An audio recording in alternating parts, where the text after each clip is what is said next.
देखो, आज की वीडियो उन सभी लोगों के लिए है जो यमुना एक्सप्रेसवे अथॉरिटी से अभी अनभिज्ञ हैं या इसके बारे में प्रॉपर नॉलेज नहीं है। तो आपके सामने जो ये सामने देख रहे हैं आप, ये है मास्टर प्लान 2031 फेज़ 1 का प्लान है। तो इस वीडियो में मैं दो चीज़ों के बारे में डिस्कस करूंगा। पहला कि पूरा मास्टर प्लान जो 31 और 41 में क्या चेंजेस हैं, और सेकंड थिंग्स है कि यहाँ पे किसान कोटे के प्लॉट कहाँ लगे होते हैं। मतलब लोगों को मालूम नहीं है कि किसान कोटा लगता कहाँ पे रहे, किस तरीके से वो वर्क करता है। तो देखो, ये आपके सामने जो देख रहे हैं ये कुछ इस तरीके से सेक्टर है, जिसमें सेक्टर 18 है। आप ये देखिए, सेक्टर 18 है, सेक्टर 20 है। इंडस्ट्री के सारे सेक्टर्स हैं, चाहे वो सेक्टर आपका 28, आपका 29 हो, आपका 28 है, 32, 33, ये सब है।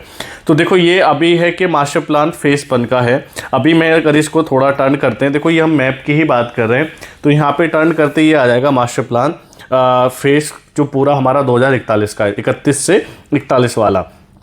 अब इसमें कुछ लोग ऐसे हैं जिनको नहीं पता, मैं आपको बताऊं कि इसमें बहुत मेजर चेंजेस हैं। देखो, ये एयरपोर्ट का आप पार्ट देख रहे हो।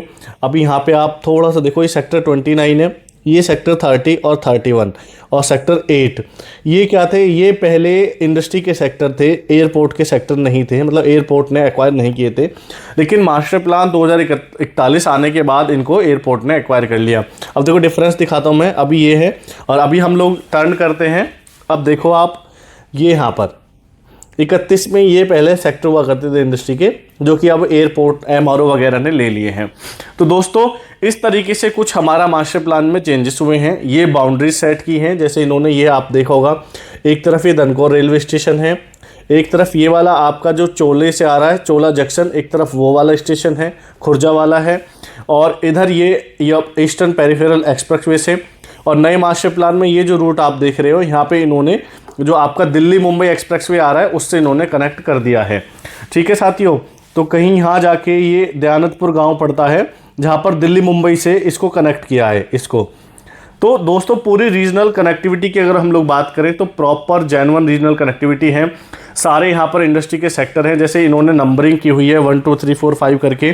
तो आप देख सकते हो कि बुद्धा इंटरनेशनल सर्किट यहाँ पर है, वीवो यहाँ पर है, पतंजलि है, इलेक्ट्रॉनिक सिटी यहाँ पे बनाई जा रही है, फिल्म सिटी यहाँ पर डेवलप की जाएगी, मेडिकल डिवाइस पार्क यहाँ पर डेवलप हो रहा है, टेक्सटाइल पार्क में इंडस्ट्रियाँ लगी हुई हैं, टॉय पार्क में काम चल रहा है, लेदर मैन्युफैक्चरिंग पार्क है, हैंडीक्राफ्ट पार्क है।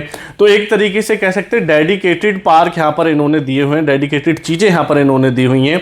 और अगर मैं बात करूँ मेट्रो रूट्स की, तो मेट्रो रूट्स भी आप देख सकते हैं। ये प्रपोज्ड मेट्रो रूट है जो मास्टर प्लान 2041 में है। दोस्तों, ये मेट्रो रूट है इसका, ये आप देख सकते हैं। ये प्रॉपर मेट्रो है, जो मेट्रो जाएगी आपकी एक्वा लाइन से कनेक्ट होगी। अभी हाल फिलहाल में ग्रेटर नोएडा की जो एक्वा लाइन है उससे कनेक्ट होगी। और इस एक्वा लाइन मेट्रो को, इस एक रैपिड, अब की मेट्रो की बजाय रैपिड मेट्रो का भी इन्होंने प्रस्ताव रखा है, तो उसको सीधा सीधा आपका इंदिरा गांधी इंटरनेशनल एयरपोर्ट से जोड़ा जाएगा। तो साथियों, अब आप देख सकते हैं कि ये जो पीला पार्ट आप जितना देख रहे हैं, ये सारा पार्ट है रेसिडेंशियल का। Sector 18, sector 20, sector 19, 22A, 22D, इधर 26, इधर ये सेक्टर 3, 4, 5। हाँ, इनके बारे में मैं आपको बताऊं, जो नई स्कीम आएगी ना, वो इसी सेक्टर में आने की संभावना है। जो ज़्यादा बड़े प्लॉट आएंगे, 300, 500, 1000 वाले जितने भी आएंगे, अब वो भविष्य में सेक्टर 5 या सेक्टर 6 में आने की संभावना है। अब आ जाते हैं कि यहाँ पर किसान कोटे के प्लॉट मिलते कहाँ पर है, कैसा होता है। तो आप ये जो चीज़ें देख रहे हो ना, जैसे ये है, ये मिर्ज़ापुर गांव है, ठीक है, ये आपका उस्मानपुर हो गया, ये आपका यहाँ पे रीलखा है, यहाँ छेजा है, यहाँ आपका रौनी रस्तमपुर है, चांदपुर, आचेपुर, इस तरीके से जो गाँव देख रहे हो, ये जो किसान कोटे के प्लॉट लगते हैं इन्हीं गाँव की आउटर बाउंड्री पर लगते हैं। तो सेक्टर और गांव को सेपरेशन करने के लिए, अलग करने के लिए किसान कोटे के प्लॉट लगाए जाते हैं। मैं आपको दिखाऊंगा कि किसान कोटे के प्लॉट चिन्हित कैसे होते हैं, मतलब कैसे अथॉरिटी उनको चिन्हित करती है। देखो, ये पर्टिकुलर सेक्टर 18 और 20 का ही मैप है। ये इस तरफ आप आएंगे तो ये परी चौक की तरफ से आप आएंगे, इस तरफ आप आगरा की तरफ जाएंगे।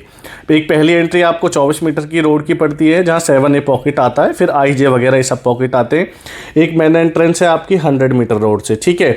अब आप जो ये पार्ट देख रहे हैं ना, देखो ये अछेजा बुजुर्ग गांव है, और यहाँ देखो लिखा हुआ है 7% आबादी, 7% आबादी, फिर सेक्टर लगा हुआ है। ये रीलखा गांव है, 7% आबादी, फिर पूरा सेक्टर बना हुआ है, ठीक है। ये मिर्ज़ापुर गांव है, 100 मीटर रोड, हाईवे के नियर बाई। यहाँ कहीं नीले नीले पार्ट जहाँ देख रहे हैं, यहाँ बिजली घर है आपका, अभी आप फिजिकल जाके देख सकते हैं। यहाँ एक मंदिर मिलेगा लैंडमार्क के लिए।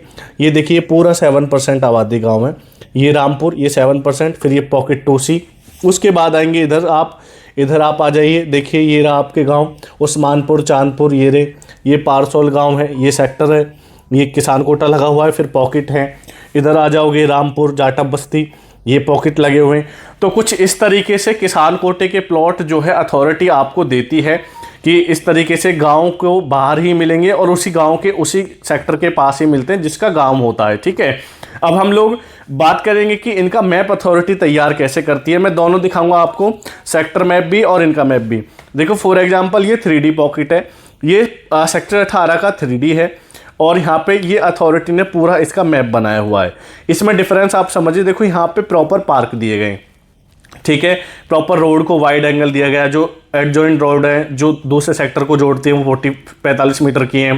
फिर ग्रीन बेल्ट दे दी, फिर 18 मीटर रोड दे दिया, ठीक है। 2 सेक्टरों के बीच में एक 18 मीटर की रोड कर दी, ये 2 पॉकेट जोड़ रहे हैं, 18 कर दिया। तो किसान कोटा किस तरीके से इनसे डिफर करता है वो भी मैं आपको समझा रहा हूँ। देखो ये लेआउट प्लान है सेक्टर 25 का। सेक्टर 25 में रजिस्टर्ड किसान कोटे के प्लॉट हैं। ये मैं मैप के द्वारा आपको समझा रहा हूँ कि कैसे मैप बनाते हैं। ये 120 मीटर की रोड है जो कि स्पोर्ट सिटी से आती है, सलारपुर अंडरपास से, ठीक है। इसके इस तरफ सारे हाई राइज सोसाइटी हैं, आम्रपाली, मिक्सन वगैरह, बहुत बड़े बड़े प्रोजेक्ट इसके आजू बाजू लगे हुए हैं। यहाँ पे बन रहे हैं, काम चल रहा है और बहुत तैयार भी है, ठीक है। ये इसकी डायरेक्ट एंट्री है 120 मीटर से।